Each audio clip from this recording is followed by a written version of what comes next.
Levia in Project Blue actually gets to carry over a lot of her power cards that she got to play in CC, so I want to cover this today. The only thing that she will be missing, of course, is a lot of these like really like niche but strong Majestics, specifically the Shadow ones. But then you're also missing Blood Rush Bellow, and of course you're missing the Demi Hero. So the only problem I think with her that you may encounter with this format is that you are back to relying solely on Blood Debt to not basically end the game preemptively. But when we do go through her card pool, we do see a lot of the classic staples that she got to play in CC in your fully powered format. And these are going to be all of your Blood Debt cards. They're very powerful, they're very above rate, but they do come at the cost of needing to banish other 6s. And once you start this train going, you can't really choose to turn it off because you're relying only on Levia, banishing a 6 every turn to keep you from bleeding out. Levia is not very capable of clearing Blood Debt cards out of her actual banish zone. It's kind of the point of the hero. So once you basically start the pact, you have to keep going. It'll escalate higher and higher until eventually at some point in the game you will be so deep in Blood Debt that missing it a single turn will cause you to lose the game. Now, the deck wants to try its best to play a bunch of 6 powers so that it will usually never miss, and it wants to play a bunch of effects that banish from the graveyard every single turn. So once you do start to turn on the clock, you're able to basically keep it going every single turn. Now, the point of this deck is that you want to block pretty often in the early game or play brute cards that don't require you to banish. That way you can build up your graveyard. And you want to keep your health total fairly high because this is a low power format. So if you are forced to block with all of your cards and you have 10 Blood Debt sitting around, you may as well have just lost the game. So you're probably going to have to keep at least like 2 cards every single turn to keep the Blood Debt from killing you. In terms of Blood Debt cards, we have some pretty cool payouts. We have Grappling Growl. So if you're able to get an extra action point on a turn, or if you play Dread Screamer, you can actually combo this up with a very powerful 1 for 7. You also have very good static cards, right? You have a 2 for 7. But then we have some generic brute cards. We have like Pulping. Savage Feast is really good whenever you have an agility or something like Who's. You're able to give this go again and get some pretty powerful pop-offs. You have Wild Ride, and then you have some classic brute staples down here. You have Wrecker Romp, you have the Windups, Pack Call. You do have Barraging Beatdown. This is kind of niche, but sometimes you get to play it. Condemn for the Bellows of Hell actually will close out games for you, giving something a very big Dominate. You could think about giving something like Endless Mob +1 and Dominate. Very good to randomly close out a game. Same goes for Writhing Beast Hulk. And then Deadwood Rumbler is like a pretty solid 3 for 6 blue. So you can banish your blue, which is nice. The main problem is this actually has a non-block value. The only interesting card for people, I think, who are not super familiar with Levia is you actually get to play Soul Harvest in this format because it was one of the rare specializations, which was pretty niche for the time. But this is a pretty solid blue. You can play this in the end game and do some pretty crazy stuff with it, but it's not really a card you'll probably resolve all that often. When we go into the sideboard, it's like most decks, it's really just teched for like one thing, and that's if you're playing against an arcane hero or if you're playing against a deck where you need to block a lot more. But the only interesting thing here is that we actually play Howl from Beyond. So this is for actually decks that want to fatigue us. You're able to loop this a lot of times, getting this into banish with your Blood Debt cards that require banishing. But then you can clear this out of your Blood Debt, playing it from your banished. And that is the overall deck. So we'll jump into a game and see how it plays. So here we're playing against Ira, actually with the new Armory deck cards. So this will be a little bit interesting. I'm not exactly sure how the matchup will change, but I still think that our game plan is just going to be playing as aggressive as possible. This hand looks kind of okay here, but the main problem is that we don't have a banish with Go Again, so we may have some trouble turning on Grappling Growl. So it may end up being a Arsenal card, but the rest of the hand is pretty gas, so I think we're going to opt just to take 1 here and then see what else they follow up with, if anything at all. With no RPs, I'm pretty comfortable just blocking this for 3. If they have a react, it's a bit unfortunate for us, but and then we get hit with Smash Up, so we are going to have to block out the whole hand. The nice part here, though, is that we do fill our yard with specifically 3 6s. So if we do draw into a pretty powerful card that requires us to banish the Blood Debt, we can start going. But something I do need to keep in mind here is that it will be hard for us to refill the graveyard, and we're going to have 2 Blood Debt. So there's a pretty solid chance that we may end up taking Blood Debt if we turn the corner that early. So my hand is probably ideally just going to be playing Pulping and maybe sending a Claw and passing. Another ideal situation too is filling up the yard with a bunch of non-Blood Debt 6s. So like getting Pulping in here for the next turn I think will also be helpful. This hand does pretty much everything we want it to do. So we'll go ahead and we'll send Wild Ride. We end up discarding a Barraging Beatdown. So we do nothing. We're gonna have to arsenal and pass the turn. It's a pretty unfortunate hit off the top. It's statistically pretty unlikely. So definitely pretty unfortunate. We will go ahead and arsenal.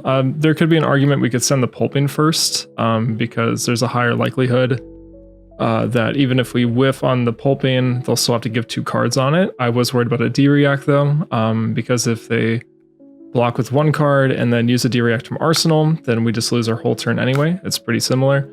We're gonna, I think, end up just doing the exact same thing we wanted to do last turn. We may use some armor to block, but other than that, I still think we're just gonna say no blocks on this turn. If we could get a bunch of resources and then potentially get to play the Endless Maw, that would be really huge. I don't know if that's going to happen or not, so I'm not gonna bank on it too much, but I think that would be the ideal situation for us. And I guess we're also hoping that their turn is not that explosive. So far, it's not super impressive. Until I see more cards, I think we're fine. I'm just saying no blocks here. The only thing I might do here is they still have 1 up, and we have 4 block on armor. I think I'm just going to block with the cross trap now, because I think there is a chance that we may want to use it on our turn, or at least gamble on it. They pass, so I think it's pretty clear that that's a D-react if I had to guess. I think if it was a 2 cost, they would have played it. Same thing with the 1 cost, so it feels, yep, okay, it was a wax on. So I guess either way, we would have had our turn shut down. We just would have forced them to block with 2 cards, so. But now we have kind of the green light here to use the pulping. I think we're going to use the bark bone. We actually hit the highest number possible, which is pretty crazy. We'll go ahead and play pulping. And our hope here is to maybe get a blue and discard the Hungarian Slaughter Beast, or maybe just get a red and discard it. We want to keep one of these Slaughter Beasts. Okay, that doesn't end up happening. Very unfortunate. We can just play the Hungarian Slaughter Beast for 7. That probably makes the most sense to me. We arsenal the Savage Feast though, which is kind of a problem because there's a pretty high likelihood that we may not actually get to play it from here on out. So that is a bit concerning to me. We could play the Savage Feast and just get a new card to Arsenal. It's also a possibility here. I think that putting Blood Debt on this early is a little bit scary. We do have a lot of non-Blood Debt cards though, so actually the likelihood's a little bit lower. If this was a blue, we could at least claw and then still send the Hungarian. So it's a bit unfortunate that we lost our yellow here. But this doesn't actually get a card from them. I think if it got a card from them, I would play it. But this one just blind draws us a new card.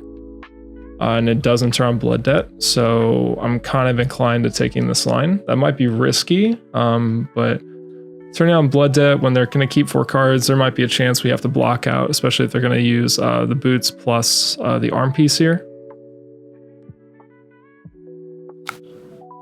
So they're going to go to 1. We're going to put a Dread Screamer in our arsenal, I guess. This hand doesn't block that well, unfortunately. I'm not really thrilled by it. Our turn is probably just going to be using the Rumbler just to send a claw. If we get to keep 2 cards and keep the Growl, then we can go Dread Screamer into the Growl, and that hand I think will be absolutely fantastic if we get to do it.